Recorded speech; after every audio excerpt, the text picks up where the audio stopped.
বাংলাদেশের সেনাপ্রধান জেনারেল ওয়াকারুজ্জামানের সাথে সাক্ষাৎ করলেন পাকিস্তানের নৌবাহিনীর প্রধান অ্যাডমিরাল নাভিদ আশরাফ। রোববার সেনা সদরে সৌজন্য সাক্ষাৎ করেন তাঁরা।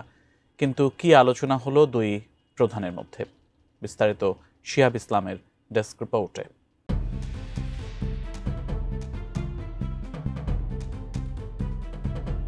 জুলাই গণঅভ্যুত্থানে হাসিনা সরকারের পতনের পর থেকেই পাকিস্তানের সাথে সম্পর্ক স্বাভাবিক হতে শুরু করে বাংলাদেশের। বাড়ে দুই দেশের মধ্যে বাণিজ্যিক সম্পর্ক, এমনকি স্বাধীনতার পর প্রথমবারের মতো চালু হয় দুই দেশের মধ্যে সরাসরি শিপিং ব্যবস্থা।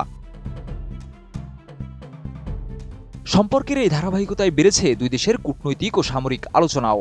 গত মাসের শেষের দিকে ঢাকা সফর করেন পাকিস্তানের জয়েন্ট চিফস অফ স্টাফ কমিটির চেয়ারম্যান জেনারেল শাহের শামসাদ মির্জা। এরপর পাকিস্তান ও বাংলাদেশের মধ্যে প্রতিরক্ষা সহযোগিতা জোরদারের ধারাবাহিকতায় ৯ নভেম্বর ঢাকায় সেনাপ্রধানের সঙ্গে সৌজন্য সাক্ষাৎ করেছেন পাকিস্তানের নৌবাহিনী প্রধান অ্যাডমিরাল নাভিদ আশরাফ। সেনাপ্রধান জেনারেল ওয়াকারুজ্জামানের সঙ্গে সাক্ষাৎকালে দুই দেশের মধ্যে প্রতিরক্ষা খাতে সহযোগিতা আরও দৃঢ় করার বিষয়ে আলোচনা হয়। বৈঠকে যৌথ সামরিক প্রশিক্ষণ, সেমিনার ও পারস্পরিক পরিদর্শনের মাধ্যমে সামরিক সম্পর্ক সম্প্রসারণের সম্ভাবনা নিয়েও মতবিনিময় করেন তারা।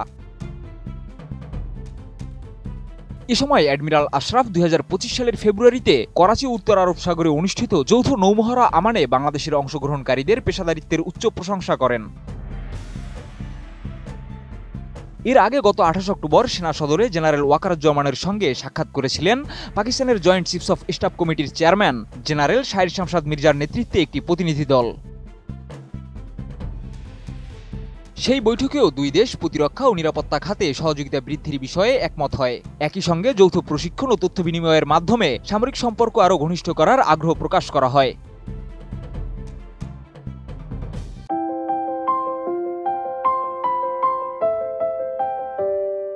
এর আগে গত ২৫ অক্টোবর রাতে রাষ্ট্রীয় অতিথি ভবন যমুনায় প্রধান উপদেষ্টা অধ্যাপক ডক্টর মোহাম্মদ ইউনূসের সঙ্গে সৌজন্য সাক্ষাৎ করেন জেনারেল মির্জা। সেখানে দ্বিপক্ষীয় সম্পর্ক, বাণিজ্য ও বিনিয়োগের সম্প্রসারণ এবং প্রতিরক্ষা সহযোগিতা সহ নানা বিষয়ে আলোচনা করেন।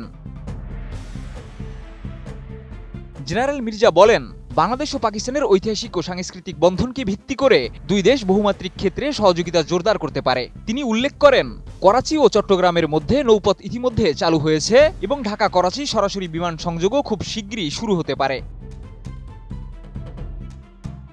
বৈঠকে মধ্যপ্রাচ্য ও ইউরোপে চলমান উত্তেজনা প্রশমনের প্রয়োজনীয়তার পাশাপাশি ভ্রান্ত তথ্য ও সামাজিক যোগাযোগ মাধ্যমের অপব্যবহার রোধে বৈশ্বিক পদক্ষেপের উপর গুরুত্ব দেওয়া হয়। সাক্ষাতের শেষে অধ্যাপক ডক্টর মোহাম্মদ ইউনূস ঢাকায় শিক্ষার্থীদের আঁকা জুলাই গণঅভ্যুত্থানের দেয়ালি চিত্রের সংকলন the art of Triumf general শাহের শামসাদ মির্জাকে উপহার দেন। ক্রমবর্ধমান এই কূটনৈতিক ও প্রতিরক্ষা সংলাপ দক্ষিণ এশিয়ার নতুন আস্থার বার্তা দিচ্ছে বলে মনে করছেন বিশ্লেষকরা। শিহাব ইসলাম, এডিএন নিউজ।